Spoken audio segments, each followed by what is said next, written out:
Genesee County Sheriff and Democratic candidate for governor Chris Swanson is with us today. Welcome, sir. Glad to be back. Hey, it's good to see you. It's been about 8 months now since you announced this run for governor. How's the campaign going? What are you hearing from people as you travel the state? It's a wild ride, I can tell you. Michigan is a huge state. You think you know it until you travel it from the UP down to Monroe, from the east to the west. But what I've learned, whether you're talking to somebody from here in Flint or Bay City or Saginaw, is that the issues are very similar. People just want to be taken care of, safe schools, the economy, and more importantly, how do we bring people together? Unity. That's what across the board what I hear every day.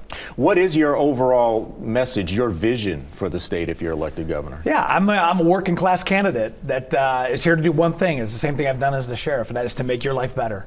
And that seems to be an umbrella promise that I've lived my whole career, is to just take issues, concerns, problems, chaos, and think, all right, how do we make it better? If those around here have seen our patrol cars, protect, serve, and unify, those are the tenets that I run anything against. If something needs to be done and it protects people, I'm there. If it serves people, we're going to do it. If it unifies people, if it brings people together, even without solving all the problems, we're going to do it. So those protect, serve, and unify tenets, the fact that we're going to make your life better, people resonate with that everywhere I go. We're living in a very interesting time politically. Are you finding as you travel the state and you talk to voters here that the politics are as volatile and divisive as we're seeing on the national level? Yes, with an addition to policies. I see a lot of policies that are coming down where people are as divided. National Guard coming into the cities and immigration and a lot of the issues. Now I just met with an entire farm industry out in Lansing today, and tariffs on big machinery. And you have bills that have an extra $100,000 on machinery. And of course, you have the soybeans and the corn industry and the pork and the dairy industry. All those have concerns. That's what I find is, in Michigan, we have a diverse community. And when people are looking at their industry, they want to know, what can you do to make my life or my industry better? And these are the things that people are concerned about. Politics is one thing, but once you get there, what are your policies? We spend a lot of time focusing on the auto industry in this state, and you raised a very good point that we've got a lot of farmers, there's a lot of agriculture, there are so many other industries in the state, and business growth is extremely important to the state, especially after we came out of COVID and we had lost so many jobs. What's your plan? When you look at economy and people think, he's the sheriff, what does he know about economy? Can I tell you that the sheriff's office is a big county. We have a huge budget, but I'm also a business owner. I've been my whole life. And economy is about what you bring in and what you have to pay out. And that's the bottom line.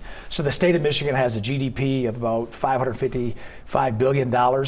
And when it comes to industry, when it comes to raising that GDP, so it levels the playing field, it's people.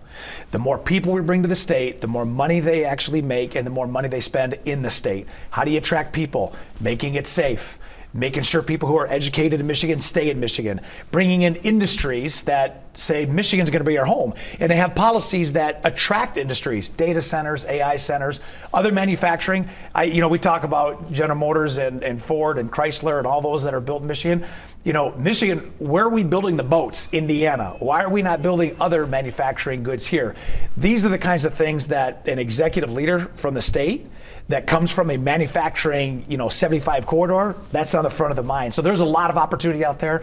But to build the economy is to help people make more money, to spend more money in the state.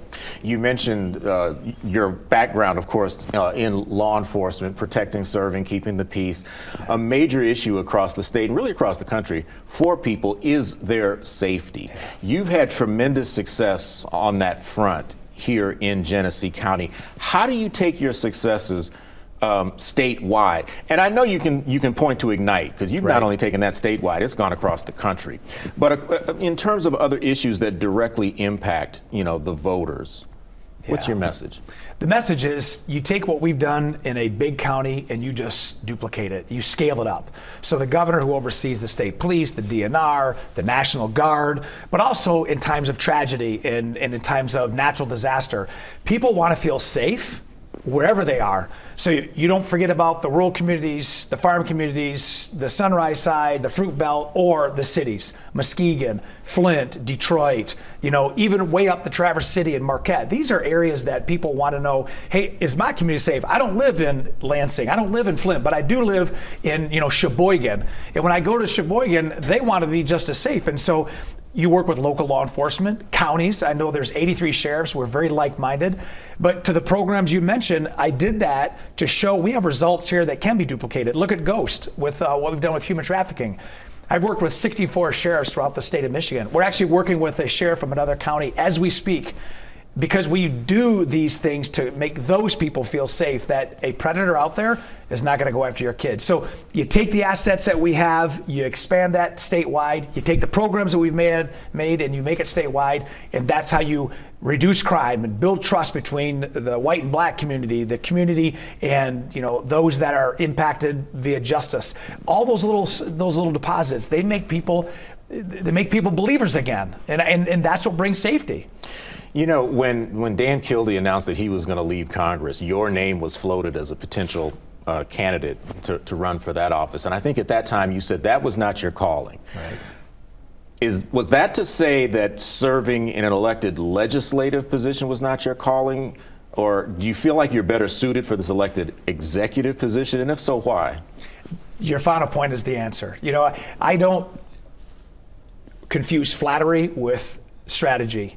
And it was very flattering, and I was very humbled that my name was floated to take over and be a part of the 8th District in Washington. But that's not my pathway, because executive leadership is different than legislative leadership in the branches of government. Clearly I'm not an attorney, so I don't need to worry about the judicial side, but executive leadership, it's exactly what the sheriff does.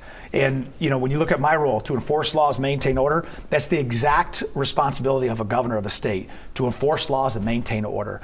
And so it's a natural progression, especially with an open seat 2026. And you look at the amount of things that we've been able to do here in Michigan that, if you said, have gone statewide and nationwide, it's a normal fit. So it was easy for me to say, this is not my path. I have another path, and that's the path I'm on right now.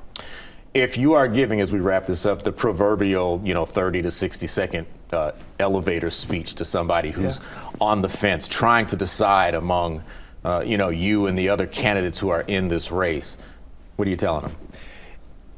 You look at somebody who's got the bark on the tree, who's been in a chaotic position, dealing with problems, and how do we deal with them? We solve them.